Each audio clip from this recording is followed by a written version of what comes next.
Today, we're going to hear the story of Riya Rajkumar, an 11-year-old girl abducted and murdered on her birthday. Riya was an unbelievable little girl, wise beyond her years. She preached happiness above everything else. She was always happy. She hated to see the negative in anything. If her mother was visibly upset, Riya would tell her, "Mama, don't be sad. Look at all the positives."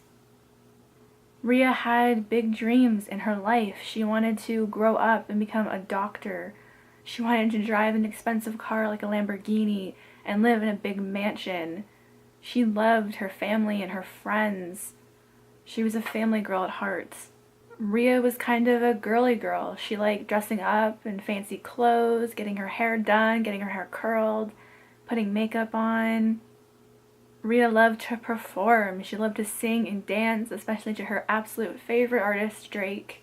She loved games. Her mom said she could beat literally anyone at a game of speed. Riya's mother knows that her daughter touched a lot of lives and blessed them for the better with her contagious laughter and her big smile. But Riya's big, beautiful smile would forever be gone on February 14th, 2019. It was a special day for Riya and her mother. They were celebrating a big milestone. It was Riya's 11th birthday on February 14th of 2019. They were spending the day together. They went to the nail salon, they got their nails done. Riya picked out the color red for both of them. She was so excited that it was her birthday. She was really looking forward to going out for dinner that night later with her mother and celebrating even more. But first, Riya had to spend some time with her father, Rupesh Rajkumar. Now, Riya's mother and father were estranged. They did not live together. They were never married. Rupesh was an ex-boyfriend of her mother's and Riya's father. So Rupesh was supposed to take his daughter out for her birthday, help celebrate her birthday with her. Priya, not knowing this would be the last time she saw her daughter, dropped Riya off at a gas station at 3 p.m. in Mississauga, and that's where Rupesh Rajkumar picked up his daughter and took her out for her birthday. But when 6:30 p.m. rolled around and Rupesh hadn't dropped Riya off at the pre-arranged time, Priya got worried. Now, details are kind of murky in the case, but it appears that Priya, Riya's mother, called the police at about 7 p.m. on the night of February 14th after Riya's father, Rupesh, had failed to drop Riya off at the prearranged time of 6:30 p.m. She said she was concerned for her daughter's safety when she called the police, especially after Rupesh had apparently made comments to Priya suggesting that he was going to harm himself and his daughter. Now, it's unclear at this time how these comments were made exactly, whether they were made through telephone calls or through text messaging or through a voicemail left on Priya's phone, but she obviously took these comments very seriously and alerted police immediately. Upon receiving news that Priya was concerned for her daughter's safety in the care of her father, police immediately launched a parental abduction investigation. Police started their search for Riya immediately. They searched the last known place that Rupesh had been seen. They attempted to triangulate his cell phone to determine an exact location. They even looked at places that he had taken Riya in the past or locations that he was known to frequent on his own, but they were coming up with no luck in the start of their investigation. Police also had no authority as of yet to enter Rupesh's home to search for Riya there, so they were limited in their search efforts in the beginning of the investigation. Finally, just before 11 p.m. on the night of February 14th, police issued an Ontario-wide Amber Alert for Riya. The information was pretty specific in the alert. It stated that Riya Rajkumar had been the victim, that she had been abducted by her father, 41-year-old Rupesh Rajkumar, and that they had been driving in a silver Honda Civic, last seen going eastbound on the 401 highway. The Amber Alert was canceled around 12:30 a.m. the morning of February 15th after police discovered Riya Rajkumar's body in the basement apartment of her father's home in Brampton, Ontario. The Amber Alert did not have a favorable outcome. Riya was not found alive. But the alert was the reason that she was found so quickly, and that her father was taken into custody. A civilian had seen the Amber Alert issued earlier that night and was driving on Highway 11 between Barrie and Orillia in Ontario, and he saw the perpetrator's car pass him on the highway. He then proceeded to immediately alert authorities, and they were able to track down Rupesh Rajkumar because of this tip. Rupesh Rajkumar was then arrested by Ontario Provincial Police after an intense high-risk vehicle stop. Rupesh was immediately taken to hospital, where he was suffering from what police have detailed was a self-inflicted gunshot wound suffered prior to his arrest. He was charged with first-degree murder in connection with Riya's death. Rupesh's case was expected to be brought to court after the man was medically cleared to attend the hearing.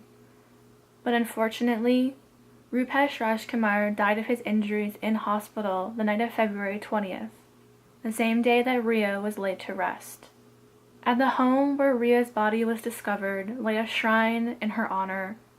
Teddy bears, cards, flowers, and toys were left on the grass before the home. Each member of her family has said that they would like to take one of the teddy bears or stuffed animals to remember her by. The rest are going to be donated to other children in need. A vigil was held for Riya on February 19th in Brampton's Garden Square. A statement from her mother was read aloud by PL's acting chief, Chris McCord. Priya revealed in her statement how heartbroken she was by the loss of her beautiful daughter Riya, her best friend and her everything. She could hardly believe that she would never see her daughter's big smile again, hear her voice, or hold her in her arms. But she thanked the community for their support and their compassion during this time, saying that she did not feel alone thanks to all the love she had received, both locally and globally. She also issued a special thank you for the person who called in the tip to police that alerted them to the whereabouts of Rupesh Rajkumar. She said that it's encouraging to see the community working together like that, especially in the times where it is needed most. Friends and family members attended a funeral held for Riya in Etobicoke on February 20th. It was standing room only for the funeral, as many community members also came out to grieve with the family. Neighborhood Watch Brampton wanted to raise money for the family to assist with funeral costs. They set a meager goal of $2,500, but the fund was closed after it had raised in only hours over $40,000 to help Priya in her grief. Riya's story might not have a happy ending. In fact, it has a very sour ending. Riya lost her life on a day that should have brought her nothing but joy. And her father died without suffering the consequences of what he'd done to her, her mother, and her friends and family. Riya will always be remembered as a kind, beautiful little girl, a princess who loved dressing up, a family girl who wanted to spend her birthday with her mother, getting her nails done. But a part of the story that I want to talk about now is the Amber Alert that was issued to help find Riya Rajkumar. The Amber Alert was developed in Texas in 1996 after 9-year-old Amber Hagerman was abducted and murdered. They were first broadcast on radio and television stations. Next, they were broadcast over electronic highway billboards. Now we have cell phones that broadcast Amber Alerts. And in Ontario specifically, the province's 9,000 lottery booths also broadcast Amber Alerts. But in the hours and days after the Amber Alert was issued for Riya, police got phone calls from civilians in Ontario who were angry over the Amber Alert's late time. Yes, the Amber Alert was first issued at 11:30 p.m. and then another issued at 12:20 a.m. the next morning. The first told you that a little girl, 11-year-old Riya, had been abducted and was in serious life-threatening danger. The second told you that she had been found dead. So sorry your sleep was interrupted. Think for a second of the anguish Ria's mother must have been feeling in those few short hours. Think for a second of the terror young Riya must have felt in her last dying minutes, murdered by her own father. Is it not too much to ask that someone sacrifice a few minutes of sleep in the hopes that someone else somewhere has seen Riya or Rupesh or their vehicle and can alert police? Because that is what happened in this case. A civilian saw Rupesh's vehicle on highway number 11 and called police. And that's why they arrested him so quickly. That's why they found Ria's body so quickly. And no, Riya was not found alive because of the Amber Alert. But it did do its job. It's supposed to give a detailed description of the victim, the perpetrator, and the vehicle to the public so that as many eyes as possible are out looking for them. Wouldn't you want that if it was your child that had been abducted? And what happens in cases where the police don't issue an Amber Alert? Like in the case in 2009 of Woodstock child Tori Stafford, who was abducted from her school and murdered. People phoned the police to complain about the lack of an Amber Alert. A civilian in Ontario started a petition online which garnered 61,000 signatures and prompted a review of the Amber Alert system in Ontario. There was concern over the strict criteria that needed to be met in order to issue an Amber Alert. This criteria was, number 1, a child under 18 had to be abducted. Number 2, the child was in danger of serious harm.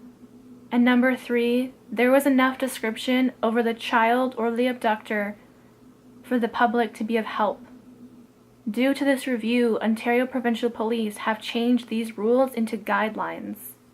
No longer do police have to confirm an abduction or confirm threat of harm. Merely they just have to believe there was an abduction or believe the child is at risk of serious harm. I want to believe that most people are in this second camp. People who call to complain when an Amber Alert isn't issued after a child is abducted. Not those who complain about a lack of sleep, or a crying baby, or a barking dog. I, for one, am not sorry you lost sleep. All of my sympathies rest with Priya and her family, with Riya's friends at school, with everyone feeling the loss of that sweet little girl. I want to thank you guys for taking the time to listen to Riya's story, and I'll see you in my next video. Bye, guys.